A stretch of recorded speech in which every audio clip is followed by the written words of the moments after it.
ഗുരുവായൂരിൽ 3 വീടുകളിലും ഒരു ക്ഷേത്രത്തിലും മോഷണ ശ്രമം. വീട്ടുകാർ ലൈറ്റ് ഇട്ടതോടെ മോഷ്ടാക്കൾ ഓടി രക്ഷപ്പെട്ടു. മോഷ്ടാക്കളിൽ ഒരാളുടെ CCTV ദൃശ്യങ്ങൾ പുറത്തുവന്നു.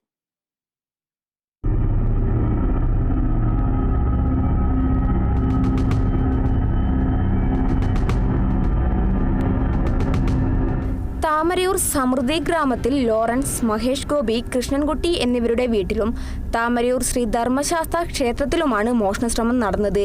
കൃഷ്ണൻകുട്ടിയുടെ വീടിന്റെ മതിൽ ചാടിയാണ് മോഷ്ടാവ് എത്തിയത്. തുടർന്ന് തൊട്ടടുത്ത 2 വീടുകളിലും കയറുകയായിരുന്നു. പുലർച്ചെ വിദേശത്തുള്ള മക്കൾ CCTVയിൽ മോഷ്ടാവിന്റെ ദൃശ്യം കണ്ട് വീട്ടിലുള്ളവരെ വിളിച്ചറിയിക്കുകയായിരുന്നു. വീട്ടുകാർ ഉണർന്ന് ലൈറ്റ് ഇട്ടപ്പോഴേക്കും മോഷ്ടാവ് ഓടി രക്ഷപ്പെട്ടു. 3 വീടുകളിലും ഒരാൾ മാത്രമാണ് മോഷണത്തിനെത്തിയത്. ഇതിനുശേഷമാണ് ക്ഷേത്രത്തിൽ മോഷണത്തിന് ശ്രമിച്ചത്. 2 പേർ ചേർന്നു കമ്പിപ്പാര ഉപയോഗിച്ച് ഭണ്ണാരം കുത്തിപ്പൊളിക്കാനുള്ള ശ്രമത്തിനിടെ സെക്യൂരിറ്റി ജീവനക്കാരൻ കണ്ടതോടെ മോഷ്ടാക്കൾ അവിടെ നിന്നും ഓടി രക്ഷപ്പെടുകയായിരുന്നു. സംഭവത്തിൽ ഗുരുവായൂർ പോലീസ് അന്വേഷണം ആരംഭിച്ചു. Kerala vision news, Thrissur.